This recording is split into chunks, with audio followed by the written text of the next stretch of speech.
Hello everybody and welcome back to the Lokalfeed show. On today's episode, we've got the very witty, very funny Singapore's top everything, PREETI NAIR, also known as Preetipls. She is Singapore's internet personality and comedian.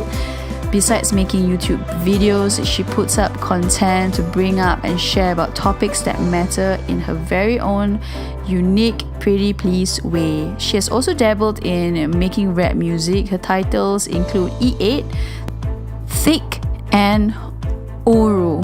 On this episode, we talk about her badass confidence, building confidence, being bullied at a very young age as she started thinking critically, and the importance of speaking up for something. She shared with us a creative process, how it's also important to never lose sight of who you are, her thoughts on this accidental career path that she has embarked on, and what's next for her. Before we get to it, if you want to support us, there are a few ways you can do so. Share an episode with your friends, check out our YouTube channel, we are on Spotify and iTunes, and last but not least, we'd like to shout out to Camellia & Co for the support.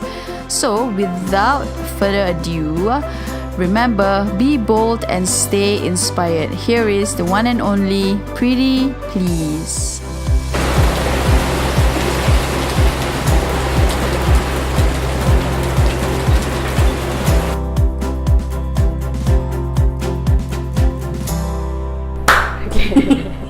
You know, we only found out about the clap very late during our then lessons we learned. I still don't know why we clap.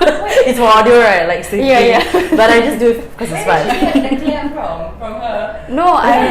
The clap was we did like a shoot. Like, remember I did the challenge accepted. There's this show, and then they said that you have to clap so that you can sing the video and the song. Because if not, then the guy editing or the person editing has like, where did this clap from?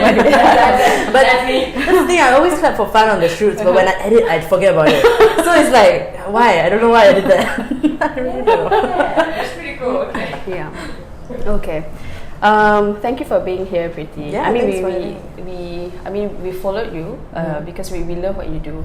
If you could share a bit about about yourself to the.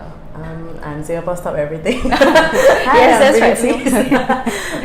So I do like comedy videos online, and I think I started off doing a lot of parodies, and then now it's just a lot of like, whenever I want to say something, I'll put out a video, but it will always be comedy lah. Yeah. Okay. Where did that Singapore's top spark from? Where do you come up with that? That was phrase? It was a complete joke because the first video I ever did was a parody of Fashion Police. So the video started out with, if I'm not wrong, I don't know the exact words, but it was a parody of Saffron Sharp and Tall Girl, the video. Okay. And she said like, hi, I'm Saffron Sharp, like, you know, Singapore's beauty guru here in Singapore, something like that. Like, basically along the lines of like, she called herself a fashion influencer. So when I did the video, I was like, since it's a parody, let me just like go extreme and say I'm Singapore's top fashion influencer. So when I'm obviously not, and I did not care about fashion at all. So I just wanted to exaggerate everything. So that's why like the parody was me just going on the streets of Orchard Road, wearing a trash bag, you know, doing so many ridiculous things. But I was obviously sarcastic and being ridiculous when I said Singapore's top lah. So I realized it was funny because people can see that it's me, obviously not the top fashion anything, but I'm saying I am. So from then on, I just kept calling myself Singapore's top everything because like whatever the video was, I remember doing an ad for like an iPhone X launch or something, and I said I'm Singapore's top queuer. Queuer is not even a word. So like clients became okay with me making up stuff, and I was like, oh, this can like stick on forever. And I was like, let me just come up with it based on the client, based on the like campaign. I'll just come up with something. Okay, that's interesting. Okay, can I just, because you mentioned something about your humor comedian, most of parody. So do you ever encounter people who actually say, is that whatever you're doing, is it a real job? You know, is that, you know, I mean, there's always, especially in our Singapore environment where we talk about education, and then real job is 9 to 5 and stuff. What's your thought on that? I don't think, so far no one has like asked me that straight up, but I also think it's because we, like Singaporeans, we talk about it a lot and we joke about it a lot. So I have made a lot of the, it's not a real job, right? I've made that joke a couple of times or so. So no one has actually, like personally, that hasn't happened. But I think it's more of like when I explain myself or when I tell someone like what I do, then it's a bit awkward because if they have never heard of me, then it's very difficult to explain. Okay. It's not difficult, but it's like they just look at me like, oh, okay. Question mark. Yeah, then it's a bit awkward because if they've never heard of me and then I'm saying I'm a comedian, then it's very like, are you really that funny? Then it's like, I don't know, it's just awkward. So, but I always say like, in my head I freak out for a bit when someone's like, oh, what do you do? Then I'm just like, yeah, I do like comedy videos. Sometimes I'll say comedy videos, sometimes I'll just say comedian. Okay. So, and then when I was on radio, I said like, oh, I'm a part-time DJ because that's way more like credibility than comedian somehow. So I will just like, it's always a different like combination of things I'll say lah. But I think what I should stick to is just comedian. Okay. Do you feel that people should just not think about a 9 to 5 as a job, and what you do is kind of like a job that you do? Why do you feel kind of like you won't be able to say what you actually do? Do you feel like, you know what I mean? Like, I think it's more of a, I definitely don't feel like I can't say it or something. It's more of like like I have to explain this all over again, and there's no like proper title to it because I like when I say comedian, I think stand up. Okay. I think stand up comedian. I think like Fakafas, Shahrukh Chana. I think of all these people when I hear comedian. Okay. I don't think of an internet like somebody who does it online because it's just like based on when growing up, like what I watched, everything comedian. I think of Kevin Hart, Russell Peters. So in my head, I'm like, I don't do stand up. I don't stand up once, a stand up show, but that's not my thing. You know, it's not my main thing. So when I introduce myself as a comedian, and then sometimes people will say like, oh, then tell me a joke, and I'm like, that's not how it works. You know, that's really not how it works. But sure, you know, then it will just be like so awkward. So that's why I always have that like, can I say this to this person? How will they react? Like I'll go through all that, but it's definitely not like it's not a real job, so I can't say it. It's definitely a super real job. I mean, the amount of work that I put in, I know it's a real job. Okay. So, yeah. Do you consider yourself an influencer? I mean, because it's been floated. I mean, it does float around, right? I think I've been asked this question a lot, and I always say, I think the term influencer has just been like really like, I wouldn't say tarnished, that's a bit much, but it's been like kind of grey area for the last couple of years. But now, I mean, it's pretty straightforward. If I have some form of influence at all, that means I'm an influencer. So I would say yes, only, but definitely not like the typical kind you see. Like not the first thing that comes to your mind when you say influencer. I would say I'm a different type, but I'm definitely an influencer. Okay. Yeah. So that's your definition. Yeah, I mean, if you have some form of influence, like you are an influencer. Like whether or not, like, I mean, you could be doing something else as your full-time job, but if you are, like, you could just be a celebrity, an actress, and if people are believing the things you say and the things you endorse, and they want to hear your opinion, your review, like your words, and that's you having influence. You know, that's what I think. Okay. Yeah. I wanted to ask you, how do you get so much confidence? I think, I also don't know. Like, I don't know how it happened, but I think I definitely was not always like this. And even starting out, it was just, I think it was seeing the way people like actually share the same sense of humor as me. Like seeing how people actually understood where I was coming from, and they understood my jokes completely, and I was just like, wow, like people actually get me and they get the crazy thoughts I have in my head, and that gave me so much like confidence in a sense. Like I was just like, okay, I can say anything, like these people get me, you know. I was just very like, I'm gonna say what's on my mind because it worked once, and people like it, and they like that. They actually like my sense of humor, which I was very like, I thought it would be too much. But I was like, cool. So that's how I was definitely like encouraged to just like, just keep being me, say what I want to do because people like that and people appreciate that. So that's how I definitely gained confidence from doing what I do. But at the start, it was very difficult because I obviously had a lot of self-esteem issues. As with any like kid growing up, like, you know, you have some form of like you know, self-doubt and like self-esteem issues, or like someone definitely, as in everyone probably got bullied somewhere down the line. So I got that quite a lot in secondary school, and it was, I would have never pegged myself to be somebody in front of the camera, for sure. Like I knew I loved comedy, and I knew I always wanted to do something comedy related, but I never thought I'd be like the comedian, like in front of the camera, like saying all these things. I thought maybe I'll write some stuff, write a couple of scripts. I never thought it would be me. So I think it was me just not thinking too much about it and just putting out that one video. And because it was, for me, what inspired me to even do that video was just me being very like taken aback and shocked that this is actual content. Like, people actually, you think it's okay to make fun of people on the streets of Orchard Road, and like you have a whole channel endorsing you, and like somebody, like you probably got paid a lot of money for this. And I was like, wow, and this is actual, like this would have gone on TV or like Toggle and things like that. And I'm like, that's not okay. So it was just me being very angry about something. And like, it was just me scrolling in the office. I saw this video. I rolled my eyes so hard. I texted my friends like, "Do y'all see this?" And then we started talking about it. The next day, my friends came over. We were like, "Hey, let's just go to Orchard Road and do the same thing, but let's just make fun of like random stuff like statues, pigeons, like super random stuff." So that was how it happened. It was just like being so like annoyed and angry about something that I was just like, I didn't put much thought into it. I did not think it would go viral. I just thought like, oh, like it's just funny, and we can also show people how ridiculous it was. And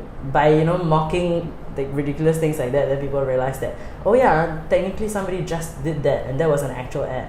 So yeah, I didn't think too much about it. I think if I did, I probably would like, no, I probably cannot say this, I probably need to cut this out.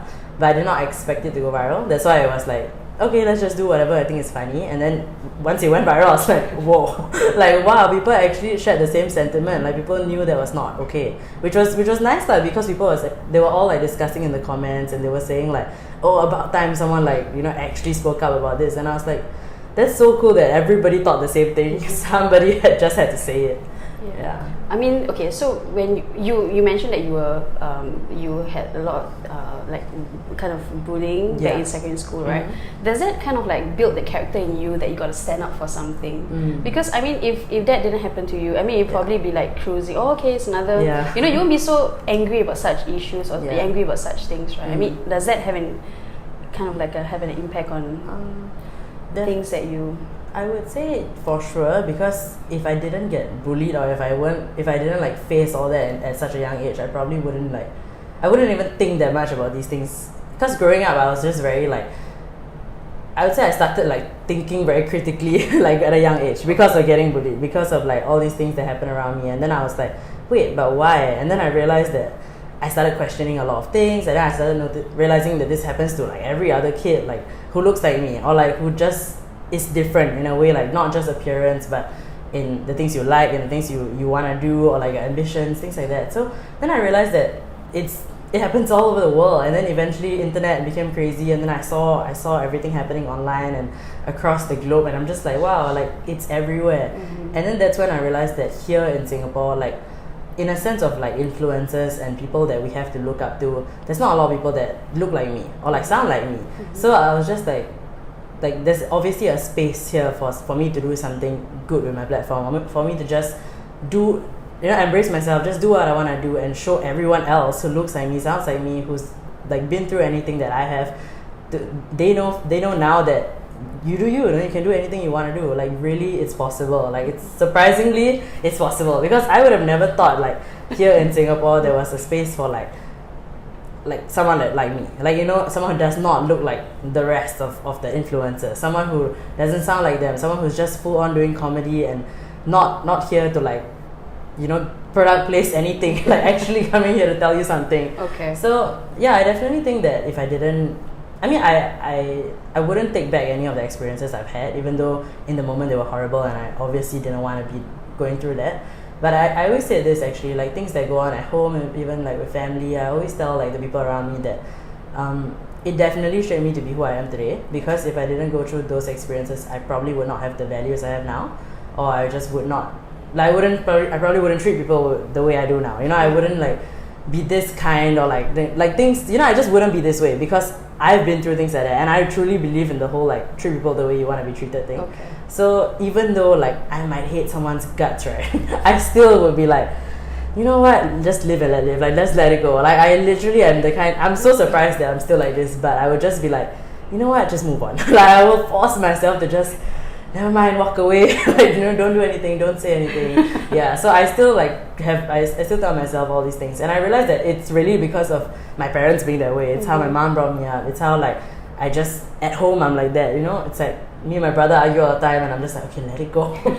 So that I brought that to like real life, and yeah, I'm glad I'm like this now. Yeah. Okay. You mentioned you have a brother, Subhas, right? Yeah, older brother Subhas. Yeah. Subhas. Okay, you guys did the Oru thing. Yeah, Oru we did a song together. Okay, well, tell us a bit about that. I mean, how did that come along? This one was so funny because Actually, I don't think I told anyone the story, but I was earlier, like very early in 2018, I did a rap for Body Shop. So it was a T3 rap, and my brother and I were looking for beats online to buy for the client lah. So we were just searching for beats, and then while searching, my brother like was just listening to a couple, and then he started singing along to one. So he played this beat, and then he looked at me and he's like, "Ooh, this is and then I just looked at him like I was just laughing because the word is very like.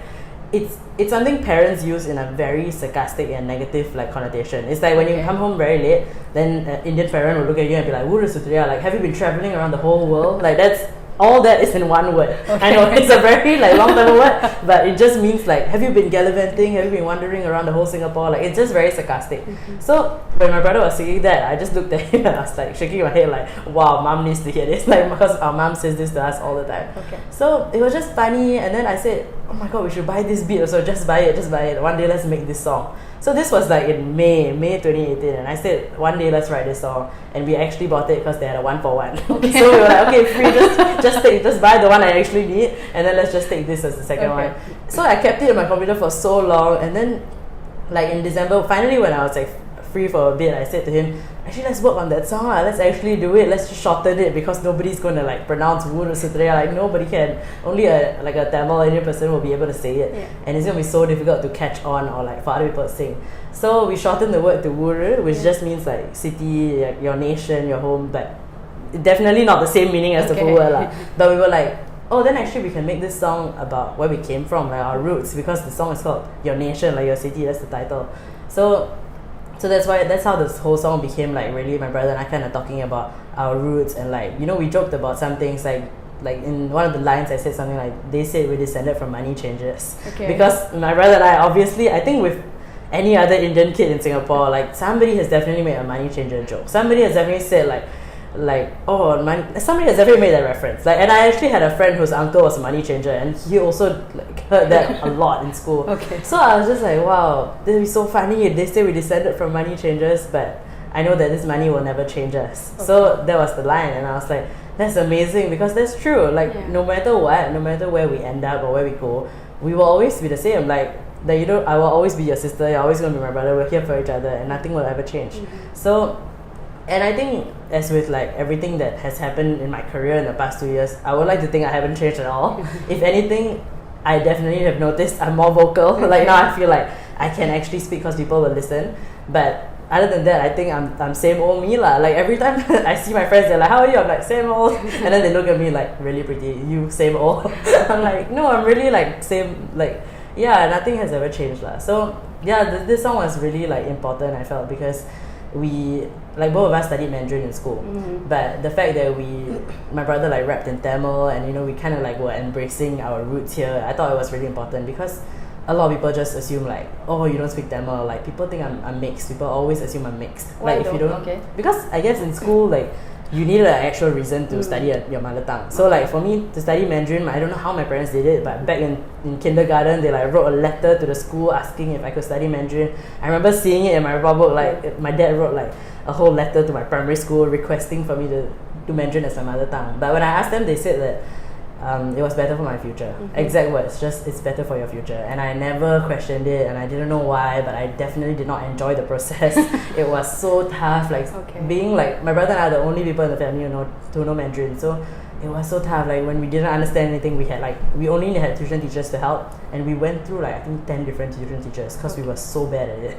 So yeah, it was a very tough process. So that's why we thought like this song would be so good to like you know, just show that no, we are Indian, we're here, we're embracing our roots. We might have studied Mandarin, but you know, this is who we are. Yeah. So that song was really like, and I think my favorite part of the song was getting all our friends who are non-Indian friends to like lip sync the chorus, and then we compiled. And the music video was like a compilation of like a lot of like Malay, not even Singaporean friends, and Chinese friends to like rap along. And I thought that was really cool because in that process I had to explain to them the meaning, and everybody was like learning a new word.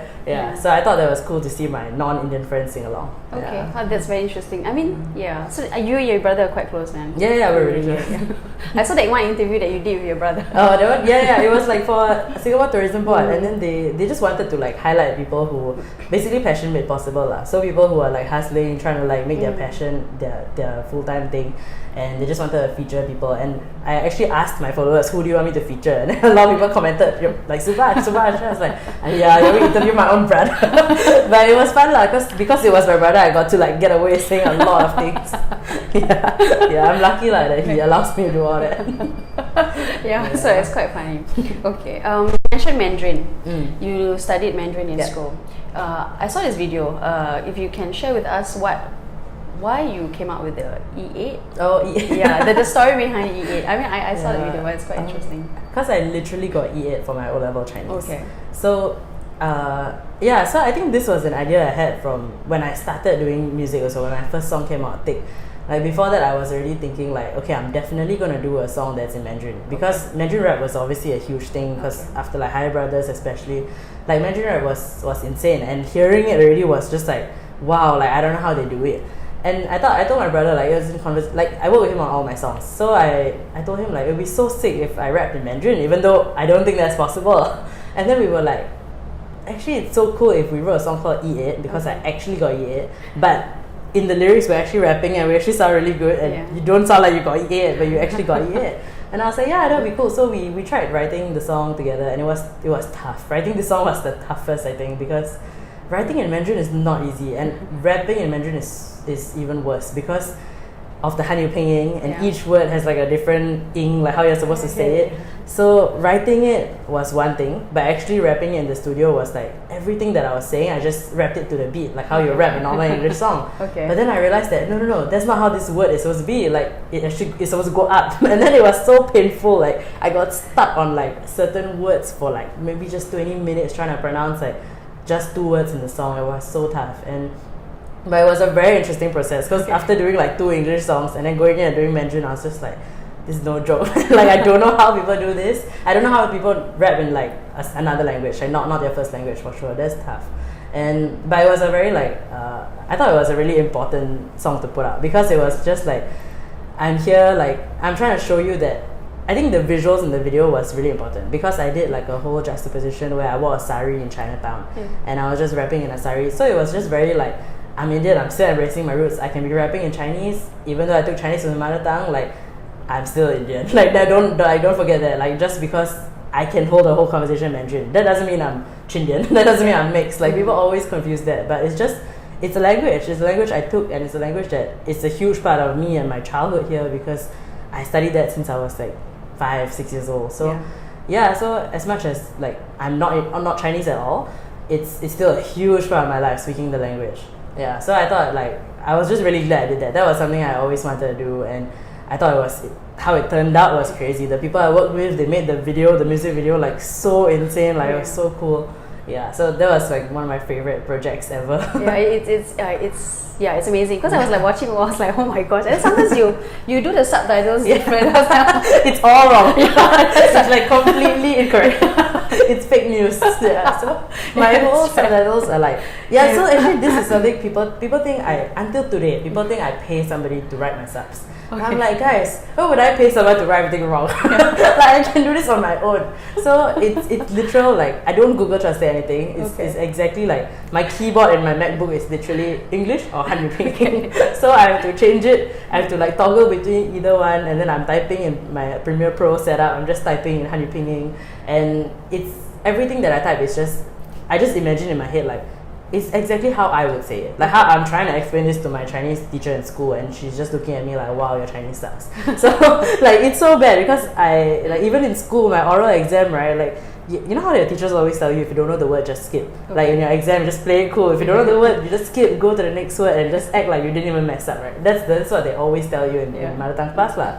So I remember I lived very strongly by that rule, because I sat down for my oral exam and I skipped half my passage. Like I just skip, and I remember my examiner just looking at, wait, where is she now? Like the whole time he was just trying to find like, where is she now in this passage? And I didn't even know. I just played it so cool, and then because it's oral, you just look at your paper, you don't have to look at him. So I was just like reading, and then my exam finished so quick lah, because everyone took like maybe like 10 minutes. I was like 3 minutes, I was done, and then he looked at me. It was like a lot of awkward eye contact, and then I'm like, okay, and then I walk off like, thank you, thank my examiner, everything, and I leave. And then I remember seeing my my exam results, I got 20 over 40. Okay.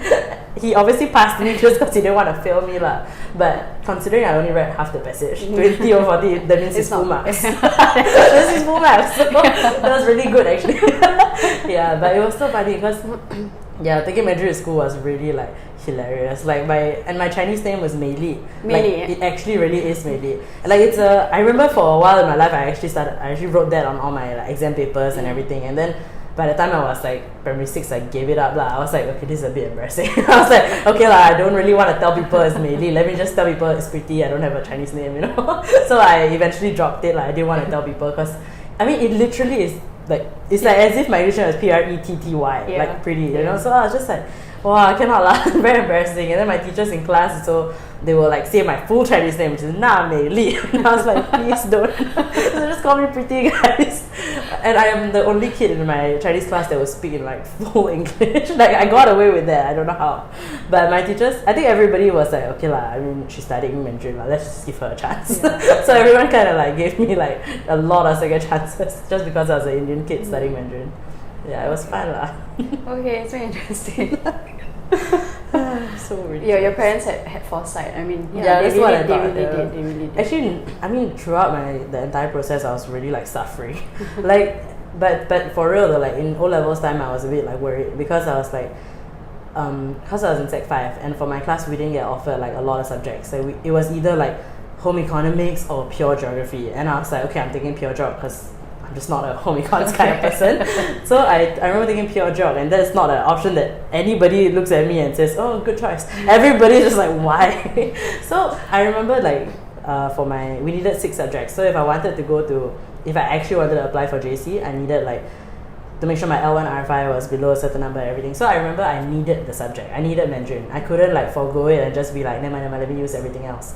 So I remember my L1 R5, if I'm not wrong, was like 19 or something. It was like crazy. Like no, yeah, it was like 18 or 19 basically. So my Mandarin, I got E8. Okay. But once I minused it off, it was like 11. It was like 10 or 11. It was actually pretty good. So my Mandarin took like the amount of scores that all my other subjects took in total. So it was damn ridiculous. So at the end, I only qualified. I only could enter 1 JC. Okay. And then I remember like, oh, you know what? Let me just actually do what I really want to do. And then that's when I decided that probably get into mass comm lah. So lucky for me, like I took away Chinese, and then I could enter mass comm because it was 10 points. So yeah, Mandarin was really insane. But I remember having that whole dilemma that like, if I really want to go JC, I need this option. I need to actually like take this subject and try my best because I don't want to like have no choice. So I like that I had that option, but I still chose what I wanted lah. Okay, yeah. that's cool. Yeah. Okay. It was so ridiculous, the whole process. Okay, I wanted to ask you a bit about your creative process.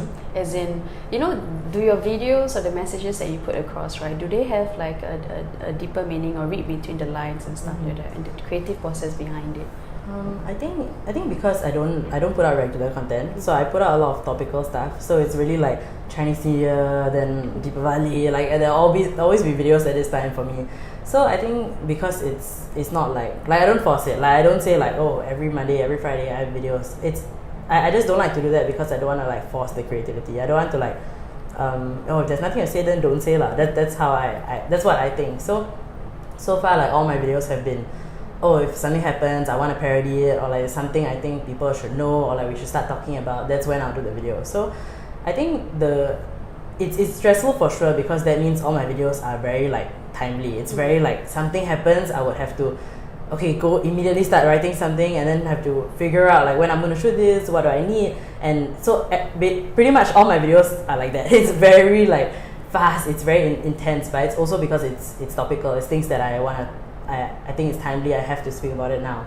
So the creative process is, I mean, I obviously, in all my scripts, I think I will always write something where if you miss it, it's going to fly by your head. Like it's a joke here where if you actually like try and read into it and see what I'm trying to say, then you're gonna get it. So sometimes it's quite like I think a good example would be I did this video where it was called Indian Girl Fights Back. Okay. And then it was that whole like a lot of things happen. I think if I'm not wrong, like NOC put out a video where the girls did like a makeup tutorial and they likened like something to Deepavali. Like they said, oh, you look like you're going to Deepavali, because the girl had like foundation, like dots on her head. Okay. And so it was very lowbrow, like very really like that's not okay. You know, how did everybody let that slide? So like things like that, like a couple of things happened, and then I did a whole video where I said Indian girl fights back. So it was as if like my whole life I've been so angry, and here I am finally gonna fight back. So the video was I mentioned the NOC thing, then Wa Banana like many years ago they painted themselves brown. So I mentioned a lot of these like crazy things that happened that we kind of like forgot about. Like I think a lot of people don't talk about anymore, and they still like watch all these people's content and they still love everything, but you completely let that slide. So I mentioned all that, and at the end of the video I was like, but where's my bracelet? So like, you know, I still brought it back to like okay, I will still diss myself and diss my race for a bit, but it's just to show you that, hey, I'm just having fun. We're all just having fun, but I hope you start talking about these things, important things.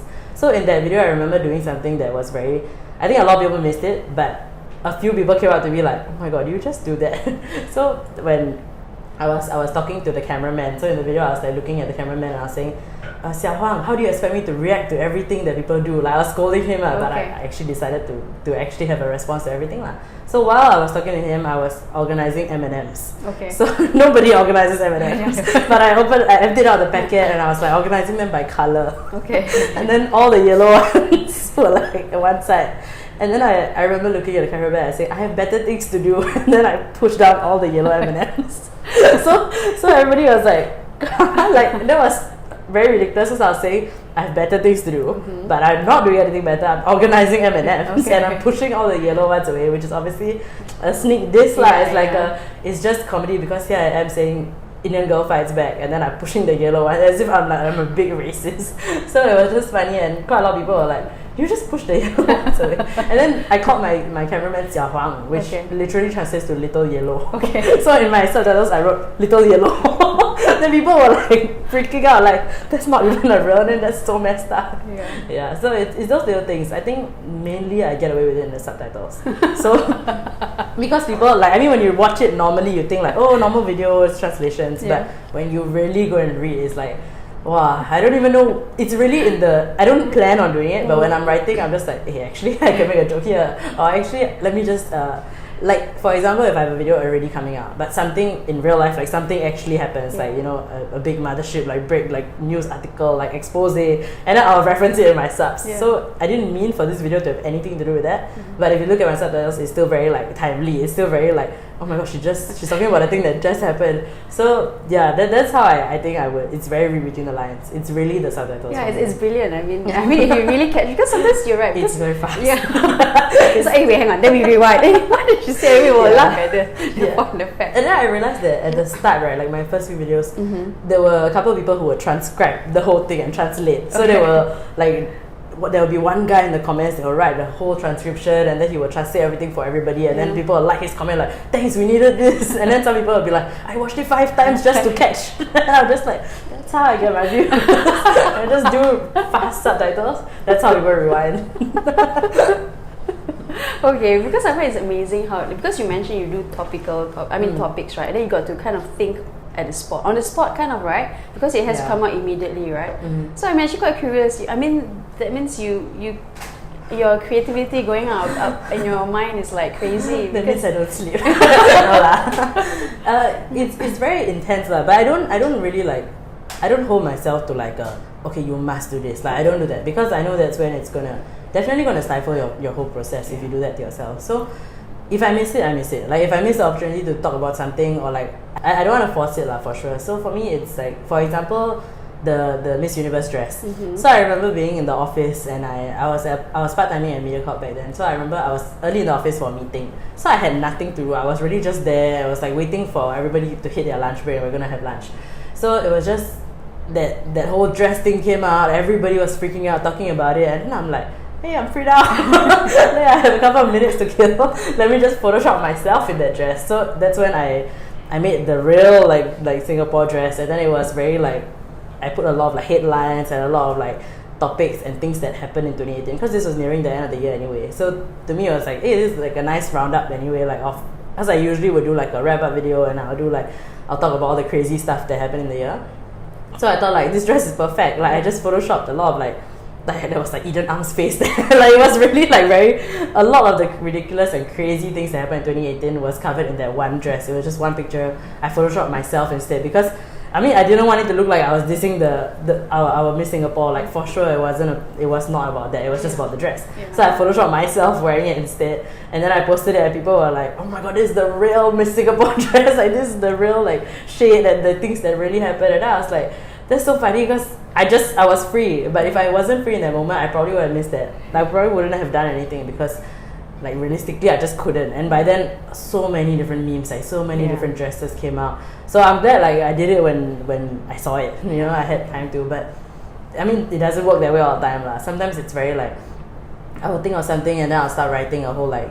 I mean, I only do a video if I think it's worth a video. Like if I have enough jokes, because I wouldn't want to like do like a half past 6 kind of thing. I wouldn't want to like half-ass it basically. So I just did a whole like, I'll just start writing a script, and then this is the part where I always like send it to my best friend and my brother. Okay. And then I'll be like, what do y'all think? Like they are basically my people in my creative process.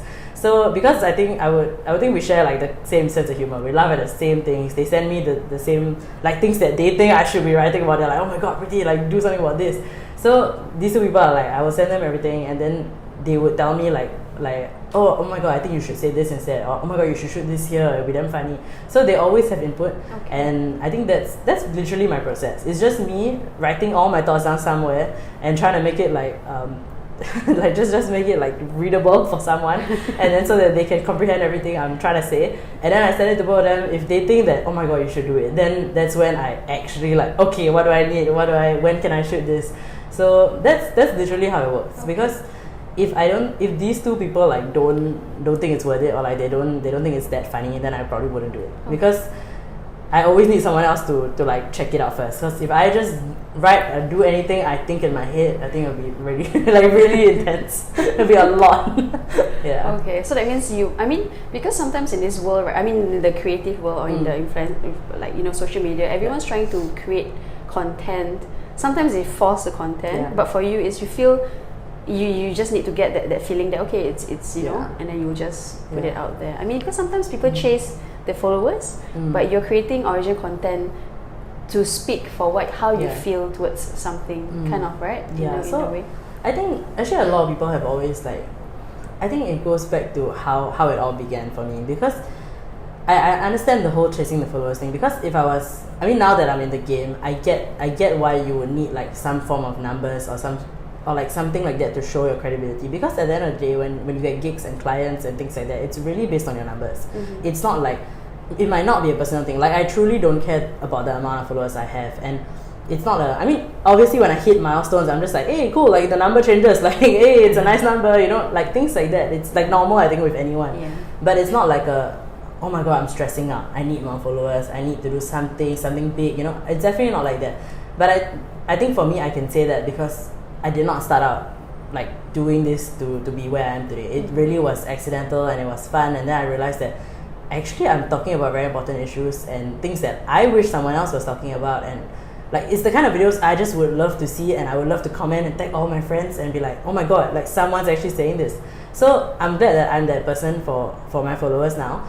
But I think it's just because of how I started that's why I'm not like that now. Like, because I know that the number matters a lot, but if you think about it, like I've hit like 500,000 views on like certain videos. I feel like crazy amounts of like virality in videos, but it does not translate. It doesn't translate to my followers and my number on Instagram. Because it's if you think about 500,000 or hundreds and thousands, you would think my followers would be insane. But no, I have like a humble 19k followers, which I think it's okay. Like I mean, based on if you want to compare it to the average like content creator in Singapore, that is not high at all. Like that is not a big number.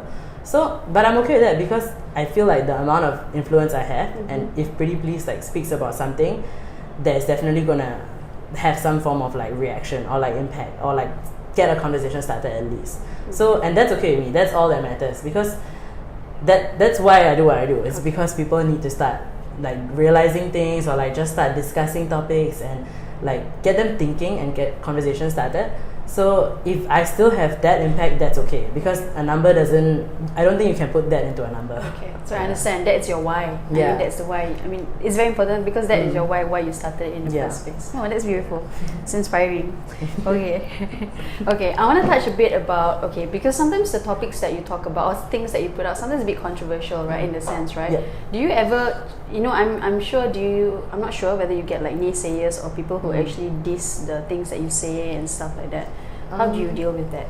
Actually, the bulk of like based on every video I've ever put up, the only jarring thing that I would say the naysayers have said, it's just been like bullying. It's just been like personal attacks. It's not really about my content, which I would definitely appreciate. Like if it's like criticism, like I would obviously I pay attention to the comments I get. I actually want to see. I mean, if my reason is to get people talking about things, I obviously will pay attention to what they're talking about in my comments. So that's when I realized that if people had something like bad to say, it was really just like personal attacks. It really was just bullying. I put out a song called Thick, and it was just me having fun with it. It was just embracing okay, I'm a thick girl, I'm not a skinny girl, and I didn't want to skinny shame. I didn't want it to be I know people like to say skinny shaming is not a thing, but it is, because I have a friend who is extremely skinny, and people in the office will be like, oh, you don't ever eat, they will say things like that, and I get that is skinny shaming. That is the same thing you'd say to a fat person. You'll say things like, oh, you sure want to eat that? It's the same thing, it's just the opposite. So I think skinny shaming is a thing. Okay. And I think that in the song I really wanted to make sure that I was not shaming a skinny person, but I had a whole verse that said skinny girls to the side, to the back. But I meant okay, your time in the spotlight is over. Here is the thick girl. So it was just jokes, and the song was very cheeky. It was I said there's a lyric that said F a thigh gap. Yeah. So that was it's talking about the beauty standard. It's not about you if you have a thigh gap, So it was. I just tried to make it very it's not personal. All my friends are skinny, so trust me, I love skinny people. So yeah, that was very I had a lot of fun with it. It was very cheeky, and I think in Singapore there was I can't think of any other song or any other original song that was something for a curvy girl. There was embracing a curvy body or something like that, because I haven't heard of it. I would love to know if there is but I just haven't heard of any song like that. So I was just this is so much bigger than me. It's not even about myself, it's just about people who look like me in general. So I thought it was a great song, and it was so catchy. And then I realized, and even all my skinny friends, the girl that I just mentioned, she bought my t-shirt that said thick, and she got shamed so bad for wearing that. So it was just so fun to make and everything. And in the comment section, it was so many people saying there's a difference between thick and fat. And then I was okay, facts, that's true. There is a difference lah. He's right. But I was just wow, it's so in the comments, people are just so quick to shoot you down. They don't care about what you've been through. They don't care about your backstory. It's just, okay, if you don't look the way I like, I'm gonna say something. And I'm not here to please whatever fantasy you have of a rapper, a female rapper, I'm not here to fit that. I'm just gonna do what I want to do, and if you don't like it, then okay, hit me with a dislike and then go move aside. But I just think it's so it doesn't do good for anyone. You leaving a comment like that, it's just the people who are on my side, or people who don't see where he's coming from, are gonna comment back and start an argument in the comments. And I'm just why would you do that? Because I've watched 90% of the videos I watched, I had a lot of things to say, or I have a lot of why is this person doing this, or why is this happening? But I don't leave hate comments, because that just does no good for anyone, not even yourself or the people viewing it. And you don't know how much of an impact that has on someone, I think. Because I definitely got super affected at the start, but by the time I put out Thick, I was very okay, I expected it. Sure, there's always gonna be one anonymous person with no username, or no proper username, or proper user profile pic.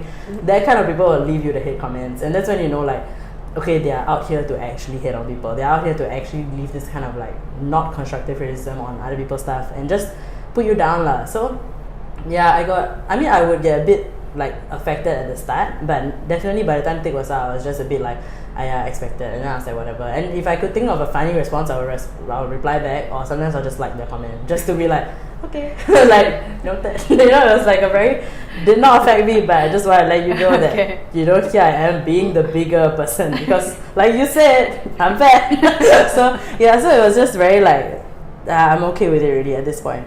Yeah, but when it got personal, like it was definitely very scary at the start lah. It was like like there's so many people on the internet, and there's so much content out there, but you would come here and leave this kind of comment on someone who's just like, just like living her best life, like doing something fun, and then you're just there to like hate on it. Okay. Yeah. Do you mind if I ask you, as in what kind of personal comment? I mean, it was mainly about weight. It was really always about like, yeah, I don't think I got any like racist comments, but definitely I had very early in my career, I had a video that like men's not hot. I did a girl version of it called Girls Not Hot. Okay. And that video went viral in UK.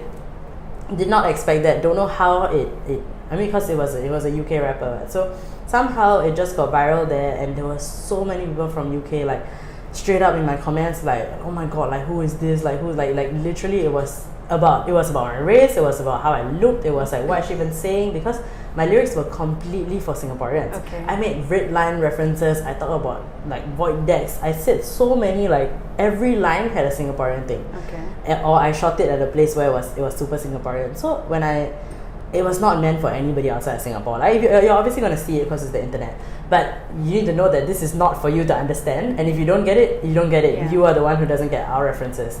But they just took it upon themselves to be like, what she's talking about, like how that makes no sense. But I'm like, you're not gonna like understand what is red line. You don't understand that. So it was just very like, I felt so like, I felt super attacked. I was just like, what do I do? Because it's not my place to be like, I don't need to explain myself to anyone.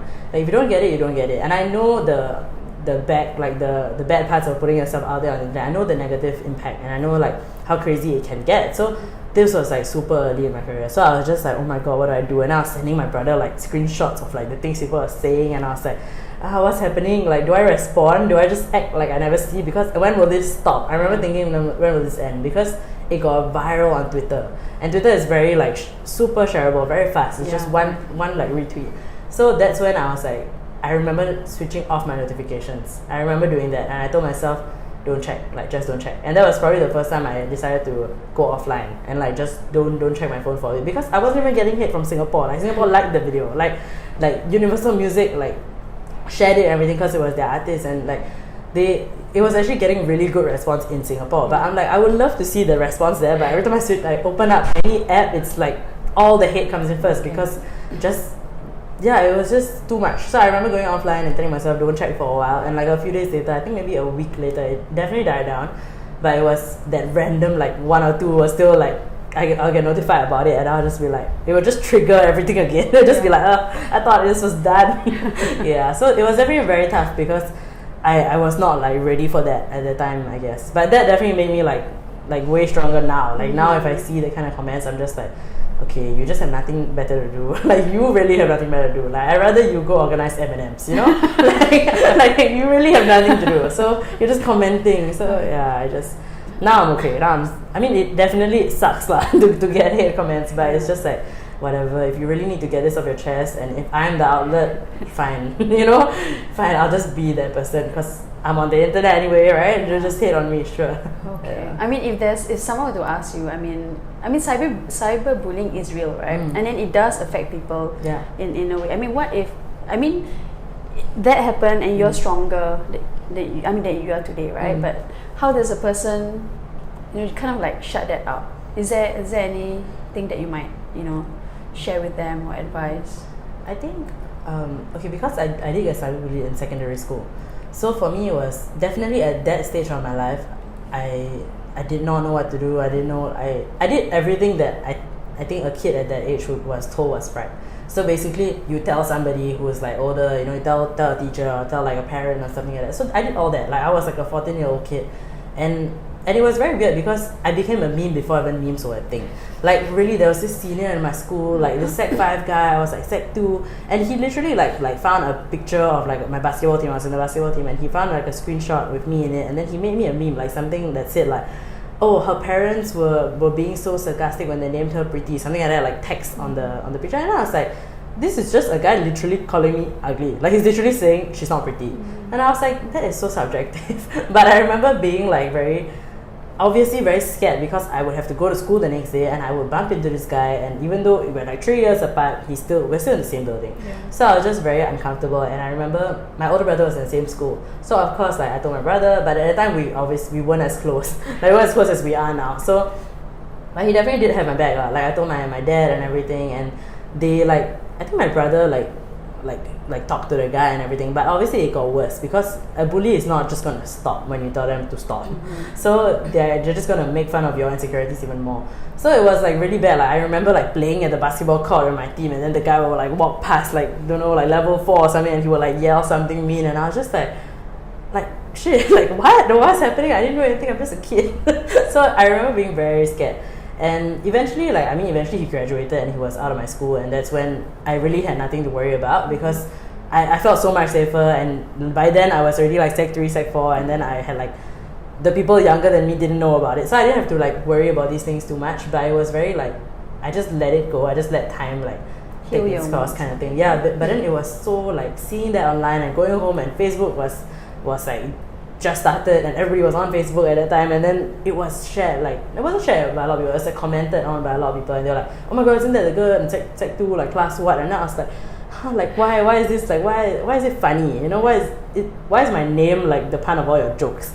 Like really, like it was just very like, they couldn't think of anything funnier lah. They just decided to make fun of my name, so it was just really lame lah. But then it was very tough, and I remember like thinking like, why do my friends not have my back? I remember thinking that and being very scared, but then I realized that it's also because my friends are scared to say something because that's when they get bullied. And then I realized it's just like a domino effect kind of thing.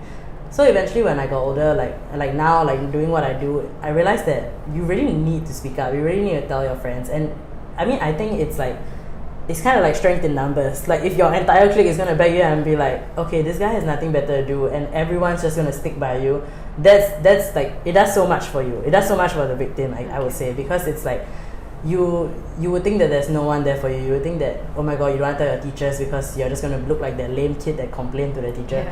But when all your people, your classmates, you start rallying your friends to help you out and speak up for you, I think that's like really, like that was what I needed, I would think, because there's only so much like an adult can do, because they can do what they're supposed to do, but you don't know what happens behind the scenes. You never know what happens, and it sucks because you don't know what happens online, because we're not friends with our teachers on Facebook. You don't know what they're saying, and you don't know how like it impacts the one individual, and like you don't know what their thought process is. You don't know what they'll do. So lucky for me, like I talked to like everybody around me, but I guess people were just scared to speak up. But eventually it just stopped. Like it just stopped because the guy graduated. I mean, he decided to like work hard on O-levels or something, I guess. But that's when he decided to stop bullying me. But yeah, I mean, I definitely think like what people should do is obviously speak up, get all your friends on your side, like just show that you are unfazed by it. Because once you, as tough as it is to act unfazed, I think that's very important, because once you show that you're like broken down by this, and his like the words have some form of impact on you, that's when like they're gonna kick you when you're at your lowest point. It's pretty much that. Yeah, so I think just always be the bigger person. Always, like, if it means walking past and acting like the person doesn't exist, or acting like you cannot hear anything they're saying, just do it, because it does so much more for yourself. Yeah. Okay. Oh, I feel like giving you a hug right now. But really, it was very like, it sucked. It was the worst. But eventually, I was like, oh, and the funny part was that I remember when I just started doing videos, this guy commented, like somebody commented on my videos and tagged the guy and said, oh my god, wasn't she the girl that you bullied? And I remember seeing that, and I took a screenshot. I sent my brother. I was like, oh my god, like, huh? This is like 5 years later, and somebody leaves a comment like that. What do I do, right? And I ignored it lah, because there's nothing for me to say. But just recently, like I think it was the Wuru music video actually, the guy himself commented, and I forgot his exact words, but he said something. It was very mean. It was like very like he did not let it go from 1 decade ago when he bullied me. And I'm just here like, I've done so much with my life since then. Like I cannot remember what I was like in secondary school, because I've just been busy actually living my life. And this guy like leaves a comment on, can you imagine bullying a child, and then 10 years later you still bully this person who is not a child anymore? And it's just like, I remember thinking like, that's so sad. Like I just deleted the comment lah, because he's not a random hater that deserves my like or deserves me like laughing about it or making a joke about it. This is an actual bully that has a problem. Like if it's 10 years down the line and you're still like coming for that kid that you bully in school, that's very scary. That's like something that only happens on TV and movies. So I'm just like, wow, I don't know what's up, but he needs help. You know, like at this point, I don't need the help. I don't need to seek anything. I'm okay. You know, you need to like start talking to people, because that's intense to have hate like that. What did I do? My name was Preeti. That's it. That's so easy to get. I was the target of like so many things, but yeah, it was so crazy. Yeah, you've grown stronger though. Yeah. I mean, you've grown stronger. Okay, we are getting closer to the fun questions. Okay, but before that, I wanted to ask you something. Okay, because recently there's this article that said that Singapore is ranked worst place for women to work among top gender equal nations, with about 20% less pay and savings than men. Do you agree? I mean, I don't know. I mean, because how is it in the industry? Where is there any discrepancies, or do you feel that no, there's no, or it will depend? I mean, like I definitely see the difference. Like how like we look at, I don't know, it's like the same as like that viral ad when they throw like a girl ad, you know, the like a girl, like you know, like the terms that people use. I don't think we realize how like we're totally putting down the other gender. I don't think we realize that like saying like, oh, you run like a girl, saying things like that. I don't think people realize that like, wait, why do we actually say this? Do girls even look like that when they run? Like, you know, if you're talking about running like a bimbo, that's different. That's not running like a girl. That's running like somebody who does not want to run and does not want to be doing sports at all. Yeah. So it's just the terms like that, and like you definitely see the difference in how men and women are treated in the industry. But I think when I was working a full-time job, right, it was weird because all my bosses have been female.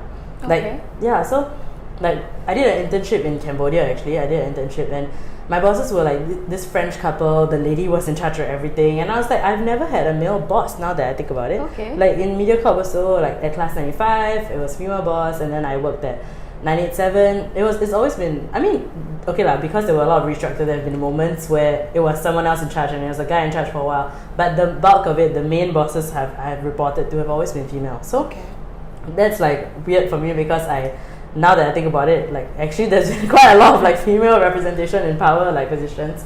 But I mean, I definitely see the difference. And like Singapore Writers Fest, so from this year onwards, Pooja Nancy, she'll be taking over Writers Fest. She's going to be the director and everything.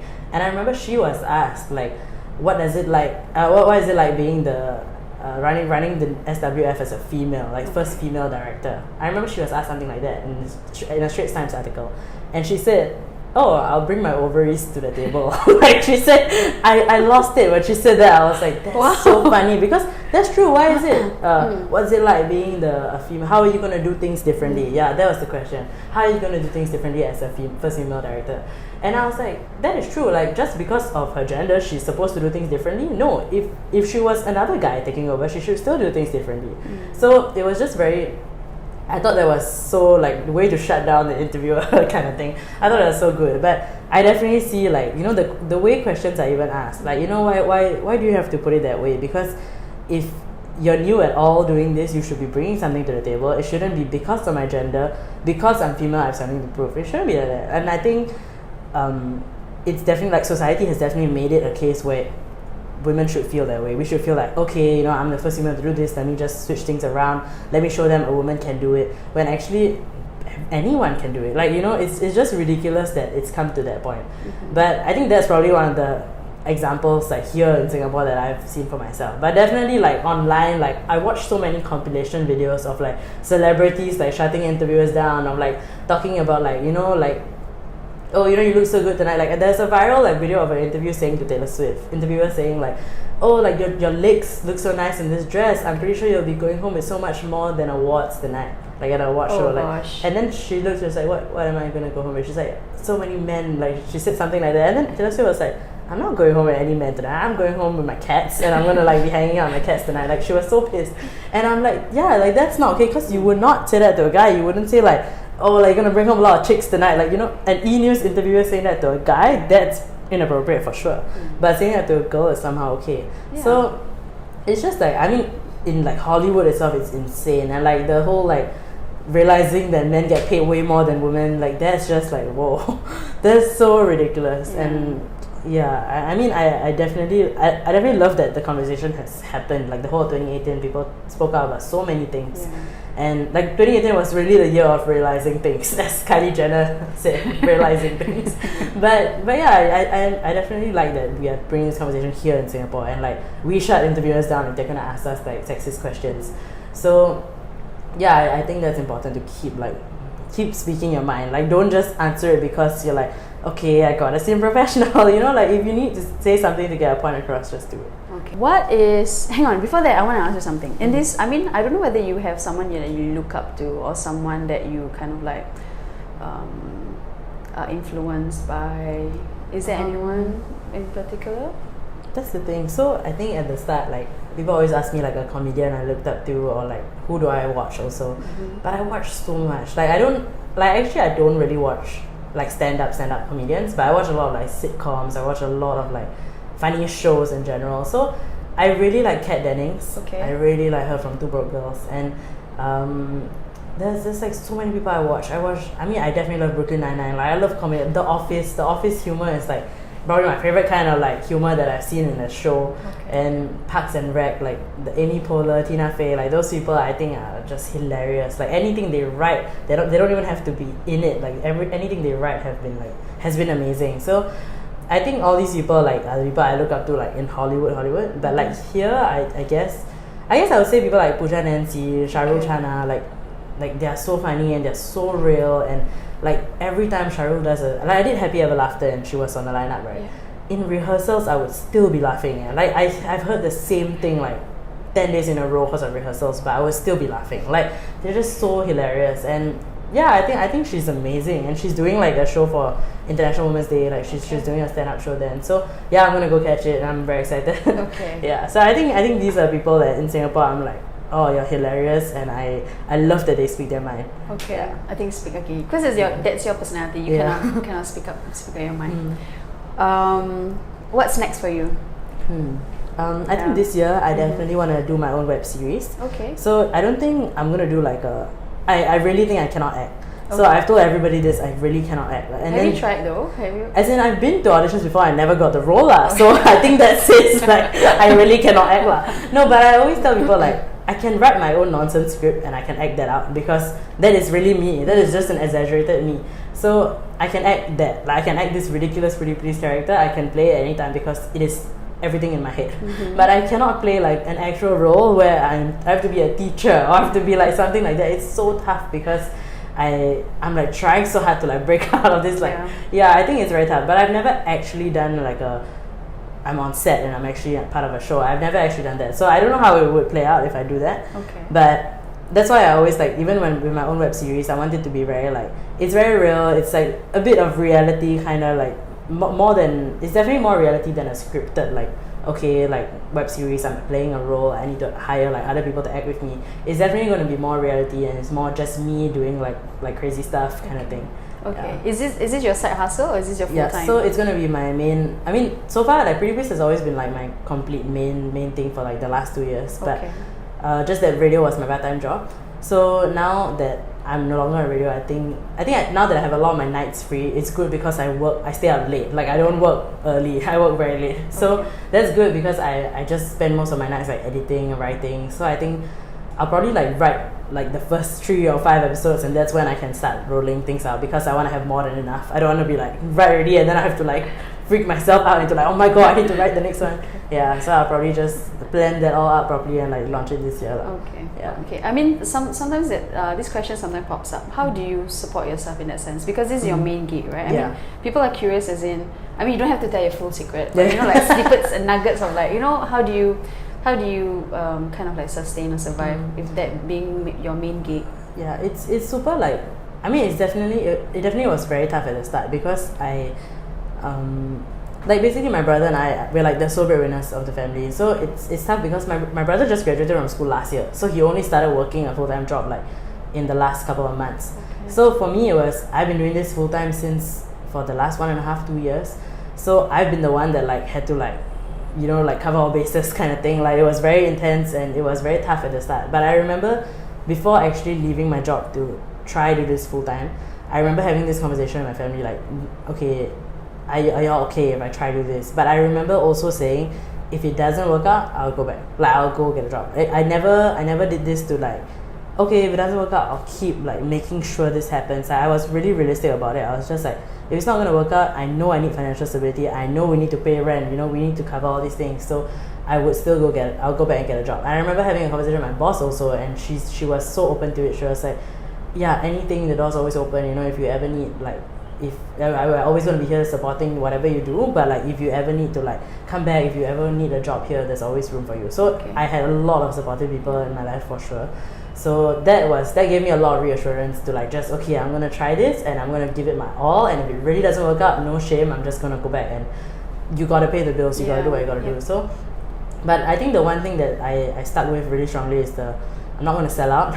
So like with every client I work with, and with every like brand or anything, it's always been like okay, I have to like actually like your stuff. I have to actually like, I mean, that's why I think I don't do a lot of product endorsements. I'm more of like if it's a campaign, Cartoon Network, Hasbro, like things like that, like they're things I love, they're things I would love to be a part of, and especially if it's a client or a brand I already use or I already like watch on TV and I love, that's even better. That's the best case scenario. But yeah, so far it's always been things that I've actually used, I've had personal experiences with, or I know like people in my life that like use these things or like are part of these things. So it's very like, I always like, I just don't anyhow endorse things basically, because I know how it looks, and that's the kind of thing I make fun of. So why would I like, I always think twice before like just doing things like that. So I think the how I make it sustainable would be probably just like, all my client stuff and all my ads, I've always like tried to make it as me as possible. So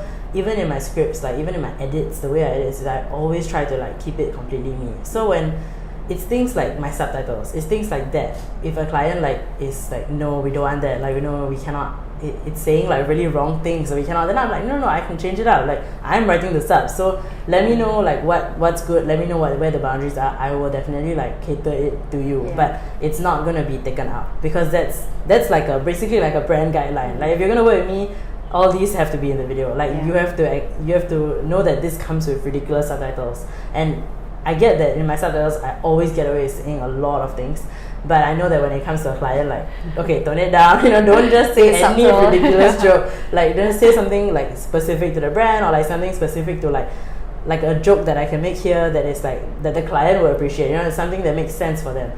So yeah, that's how I change things up to like keep it so my brand voice, the Preetipls brand is still really strong, even if it's an ad, even if it's a client thing. So like I said, like all my videos is always, I'm Singapore's top something. So I keep all these things, I keep all these elements, and I think so far like everyone I've worked with, right, it's always been they kind of know what to expect when they work with me. Like they already watch my stuff, so that's great. But there were definitely like one or two clients who like maybe they just wanted to work with me because they like saw me online and they just wanted to work with me, but like I had to like really convince them to like, no, when you keep these things, no, let me change it up. Like there were a lot of convincing. But I think how I keep it sustainable is probably like keeping my brand voice really strong with my clients. And so I'm doing gigs, I'm actually like doing ads, but I'm still like, it still looks like a Preetipls video, it's still me being me.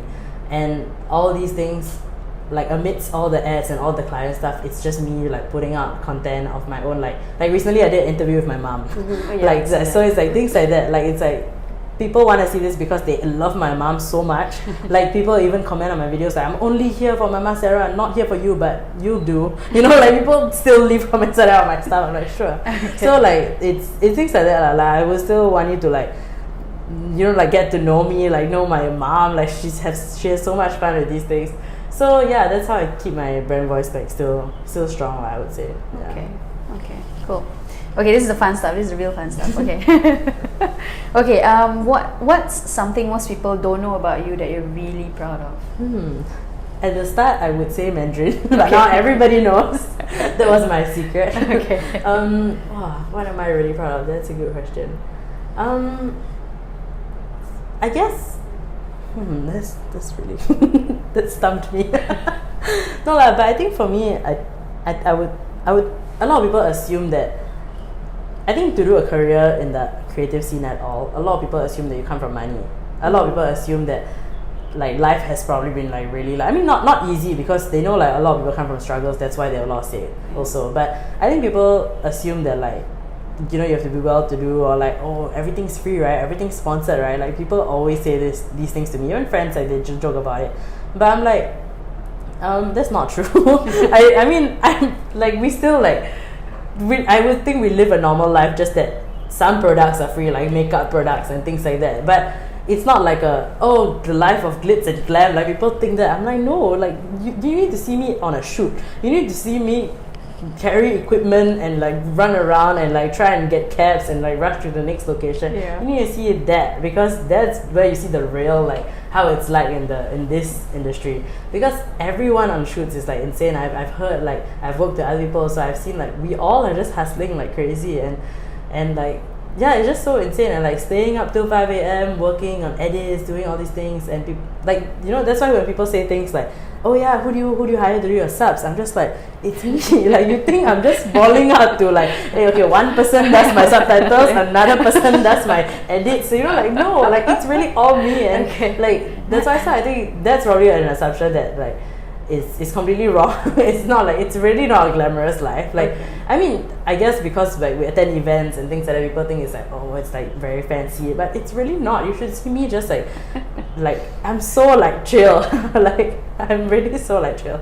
Like, I attend events half the time because I actually like the stuff and I actually want to know, or like they have like a guest coming down that I actually like and I'm a fan of, or like it's a time for me to catch up with my friends who are also going to the event. So it's never like okay, I need to be here at this time for this appearance. No, it's not like that. It's really not. It's so like, okay, I got time, I go. Okay, it's so chill. So I think that's probably like an assumption a lot of people have. But yeah, other than that, I don't think there's anything about me people don't know, because I feel like they know everything. I've been so real all along. Like, I've been too honest already. Way too honest. Okay. What is your why? Your drive that you get up in the morning? I think I love seeing people laugh. Like, I love making people laugh. So for me, that was a very, very like strong factor as to why I do what I do. Because at the start, even realizing people have a similar sense of humor, or even understood my jokes and my, like, whether it was a dark humor or like sarcastic or self-deprecating, like the kind that I do, I would say it's pretty like niche. It's pretty like, I don't know who would appreciate that, but I was very surprised to see that there are actually a lot of people who get it and feel the same way, and who also like share the same sentiments about a lot of things. So I think that's a huge factor as to why I even want to like, okay, I want to do a web series. Okay, I think people are like this, I think people are like that. Like, I love seeing people laugh, and I love seeing people in the comment section just like tagging their friends, like, oh my god, you are like this, like tagging their friends and like scolding them in my comments and saying, this is you, this is exactly you, she's making fun of you, like, you know, things like that. So I just love that it's so real. Like, it's everything that I'm joking about, experiences that we've all had. So like, I like that people can relate, and I like that they're laughing at these things, which I think, yeah, I just think it's so important to like take a break and just laugh. And I think what I appreciate the most is a lot of people will send me DMs and say things like, I don't think you understand how much I needed this. And when I hear things like that, I'm like, I have felt this way a lot. Like, I felt this way to just scrolling through stuff and having a great laugh at something and just being like, wow, I did not know I needed this to cheer me up. I didn't know that this was something I needed today. And receiving comments like that is just crazy, to know that like I've impacted someone in that way. Like, you know, not just a laugh, but like you actually taking the time to message me and say that people say things like, I watch you when I'm feeling sad and you really cheer me up. And I'm like, the fact that you're upset and you think of like, okay, let me go watch a Preetipls video, like, that's just so crazy to me, because I can be there for someone and actually not even be there. Like, I'm just online and you can actually like come find me, and that cheers you up. Like, that's just crazy to me. What is your most humbling experience?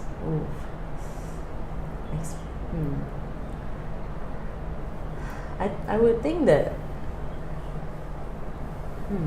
I actually met my super fan, Emma. Super fan. So she actually wrote like a I forgot how we, her friend DM'd me to say that she's like a really, really big fan and she has a shrine of me in the office.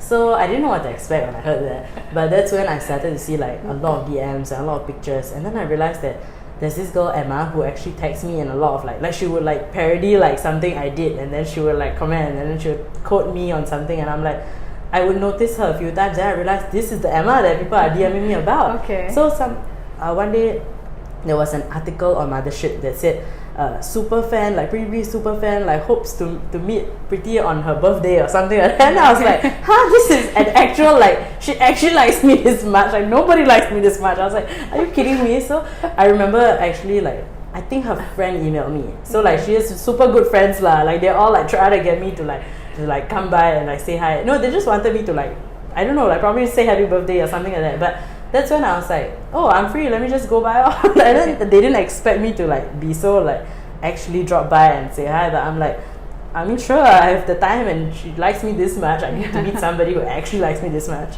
So I remember just like replying her friends on email, and then we organized like a surprise, and then I bought like cupcakes, and I went to the office, and she freaked out, like she ran away from me and she freaked out, and she really has a shrine. Like it was like pictures that she printed from my older videos, like first few videos, and then it was I joked about makeup in one video, and I used the dishwashing sponge as my beauty blender, and then the yellow and green one, and she like had that and she stuck it on the wall, and she had a Barbie doll, and then she made it like look like me. And then I was like, wow, that's so funny. Like it's really funny lah, like it's not like weird at all. It's very funny. So I remember I took pictures of the whole shrine, and then we hung out for a bit in the office, and she was like so grateful, and I'm just like, this is crazy that like somebody would even dedicate this much time and effort to me. Like to me that was just so like, I cannot believe I met probably my biggest fan in person. Yeah, and this was very early like in my career, so I was just very like, wow, like the fact, I mean, she still watches me now, like, you know, and everything, so I'm just, that's so cool. And yeah, I think definitely like working with clients also, the things that I get to do, and like my favorite gig, I would say, like one of the best, like the gig that gave me like a really super rewarding feeling was me working with Klook, and they actually sent my mom and I overseas. And my mom hasn't traveled in at least a decade. Like my mom has not like sat on a plane like in super long, because solely because a lot of stuff happened and we don't go for family holidays anymore. And like I didn't even realize there was a thing. I didn't even realize there was a thing to like, oh, okay, you know what? Let me just set some time aside and take my family for vacation. Like that's something I probably should have done. But doing this gig made me realize that, wow, my mom needed a holiday. She really did. And I'm so glad they made it happen, because that whole trip was like 5 days in Japan, and my mom has never been to Japan, and it was just like watching her experience all that for the first time and being in Japan and everything was just very like, wow, like I cannot believe that this just happened because of what I do. Like it happened because, and it's a job. Like how is this even work? It was just so, that was probably my favorite gig, just because like my mom seeing my mom smile and just be so happy. And they made a whole video. We went to Disneyland, first time in my life going to Disneyland. Like, and I'm so glad I got to go with my mom. Like that was so, I never in my life would have thought that would happen. So that was my favorite gig, only because I realized how happy it made my mom, and watching like the post like campaign video and everything, and like it still made me like so happy. I showed it to my mom, and she was showing all her friends, because she works at a preschool, just showing all her like colleagues, and then they were like, wow, Sarah, you go overseas with your daughter. And now I'm just like, wow, my mom is like the cool kid in the school. Just like, this is so funny. But yeah, my mom, I brought so much joy on her face like just for that trip. So it was super cool. That was my most maybe it was the most rewarding like moment of my career, I think. Okay. Yeah. Okay. That's amazing. Okay. 3 lessons. If today was the last day on earth and for you to leave your wisdom behind, 3 lessons, 3 truths, advice. I think one is always like, never take life so seriously. Nobody gets out alive anyway. Like, you know, just like have fun with it and do everything you want to do. Like don't wait till like you know, you hit a certain point in your life and you're like, okay, I need to do everything now. Like, you know, throughout your life, experience everything you need to, and like try everything like once. Like, you know, like do everything, like live your life basically, because I think just don't live a life with regret. I think that's very important for sure. And yeah, don't live a life with regret, you know, just have fun, like don't take yourself so seriously, because really like at the end of the day, like your mental health is very important, and at the end of the day, like working your ass off at like whatever you do, when you sit down at home and you're just like silent and you think about like your life and your day, and if you're unhappy, change something in your life, you know, do something about it, because you can't live a life that way. That's not good for yourself. And I guess I don't know what's the third thing I would say. Probably just I think never lose sight of who you are, because like never forget where you come from, because it's very easy, like especially if you're in the creative scene, especially it's very easy to lose sight of why you do what you do. And I think that's something like I wouldn't say I always struggle with, but that's something I struggle with when I watch other people's content. Like I have like a lot of things to say, and I'm just like, but why? But I'm like, but why would you say this, or why would you do that? Because like you weren't like this before, and then you don't want to like look at somebody and think like, oh, you've changed. But I feel like that happens quite often, and I think for me that's the one thing I will always stick by in my content, and at least and everything is like to never forget why you started. Because once you forget that, and once you lose sight, like how I say now, I love making people laugh, and I love that it starts a lot of conversations. But eventually, if my content's not like that, that's where there's definitely a huge problem. Like imagine me just like just sitting there and like doing like makeup reviews and just like talking about things and getting free stuff and just being very happy about that. But at the end of the day, I'm like, this is not doing good for anyone. This is not actually what I stand for and what I actually want to put across. So yeah, I think never lose sight of who you are. Okay, that's beautiful. That's true actually. Okay, fun. This is really fun. I promise. What is it? I'm scared. Okay, what would be your superhero character? 5 seconds. Wow. 5 seconds. Cannot. 5 really cannot. But technically, I'm already a superhero because of Singapore Stop Everything. Singapore Stop superhero. No. I know my superhero character. It's called Racial Harmony. I did this for last year's National Day with Jaden. So I don't even know Jaden, but he's a photographer that does like every National Day he drops like a photo series. So he did like the last 2 years he made like this model like dress up with like the prata, like the chicken rice paper, the brown one, wear over her head, the good morning towel. Like I think I remember. Yeah, like he dressed up in a lot. Then I think the year before he did like a series with Inch Chua. So last year he did like a series where he wanted to show like Singapore superheroes. So he had one which was like the Saman auntie, and then it was like the parking tickets everywhere, and then it was like the cone, the traffic cones, like the Madonna bra kind of thing. It was so intense. And mine was, we came up with the character together, and I told him, oh my god, can I please be Racial Harmony? Because that's what our country prides itself on, racial harmony. And I want to wear like all the different races. I want to wear a costume that is like everything. So I remember wearing like it was intense. I wore like a Chinese, like I think it's called a tuto, which is like underwear. Which is like Chinese lingerie back in the day. So it was like a top, and then I remember wearing this like holding like a sari. And I had a sari tied around my waist, and I was holding like a kabaya kind of thing, like a cloth.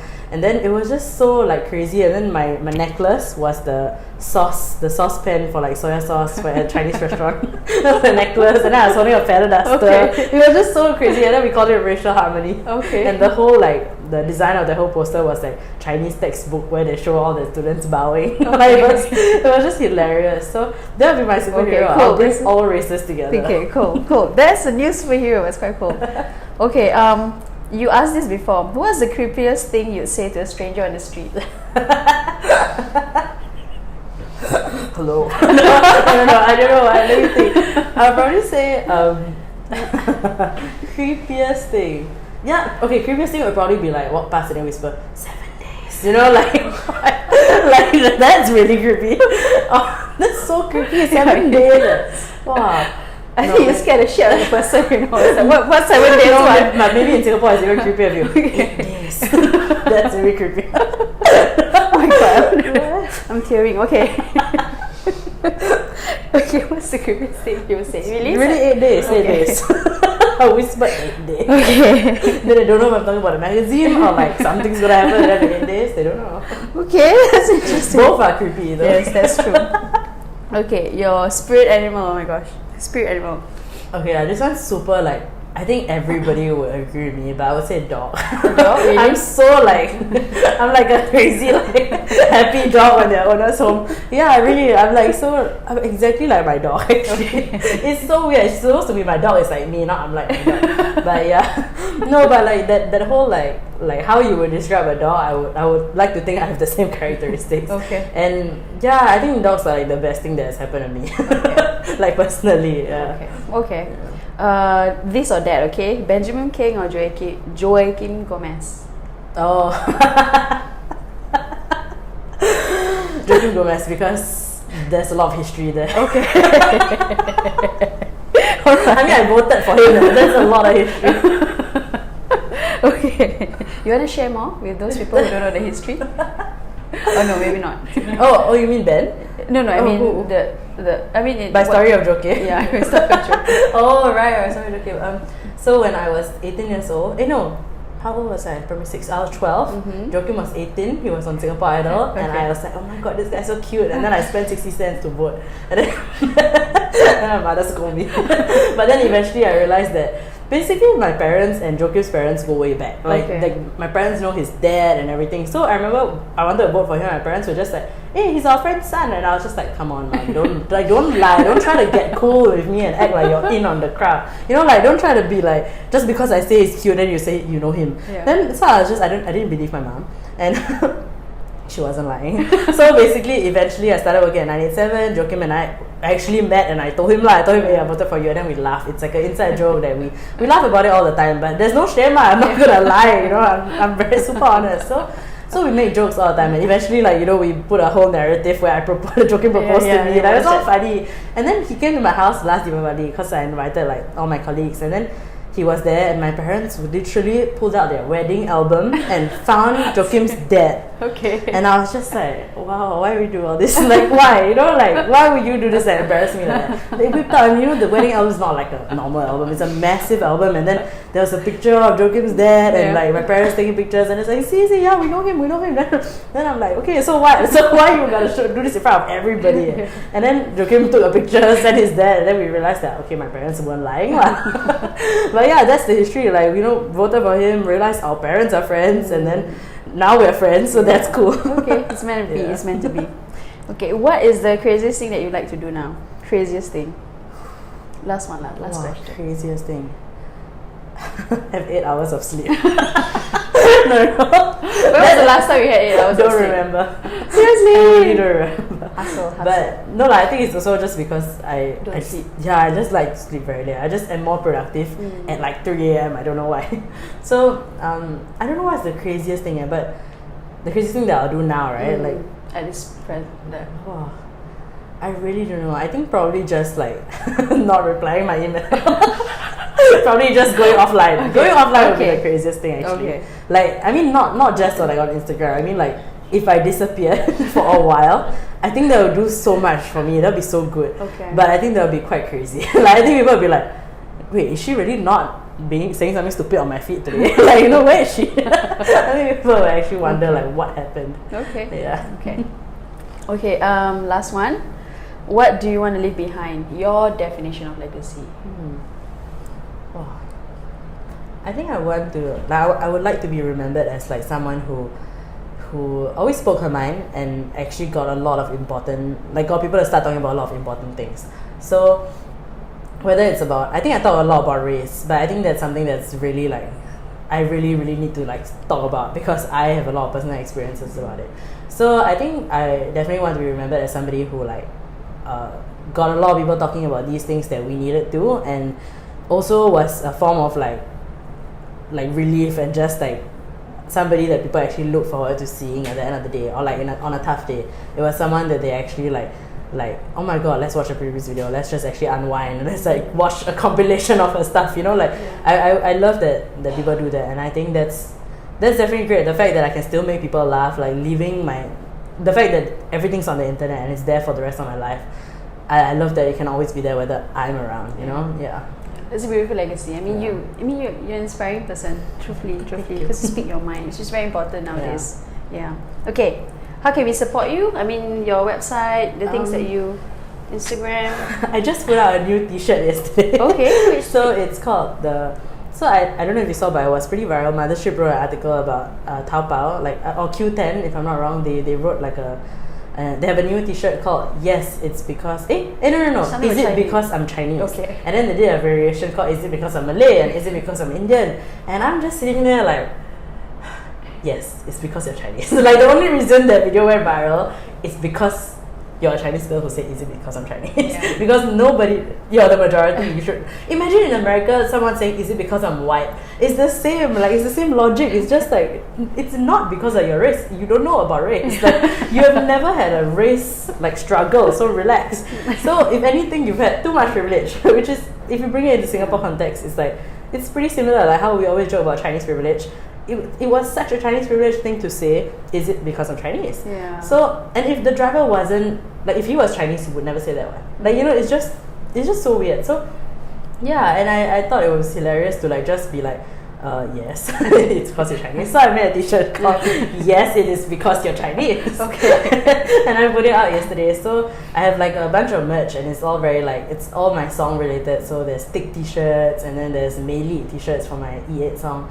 So it's all on my website, preetipls.com. Okay. And yeah, actually I have like 6 different t-shirts. They're all there and it's all just fun stuff lah. And other than that, I think I'll just be like putting out more content on my YouTube page, doing web series this year. So everything is Pretty Please on YouTube. Okay, Yeah. we'll support you. Thank you. Thank you so much for doing this. Yeah, thanks for having me. I mean, we hope you enjoyed it. I mean, we Yes, I enjoyed did. it. I really did. Everything that you say was theory. I love how this is just like a conversation. Yeah. I love it. It's like radio, but it's never on. Like it's like non-stop with no ads. It's just radio. Oh my god, that's a good tagline. Maybe we'll Just take it and say like radio without the ads, and then we play some songs somewhere. Oh my god. Okay, thank you so much. Yeah, Katie. thank you. Thank you Thanks so much. Thank you. Thank you.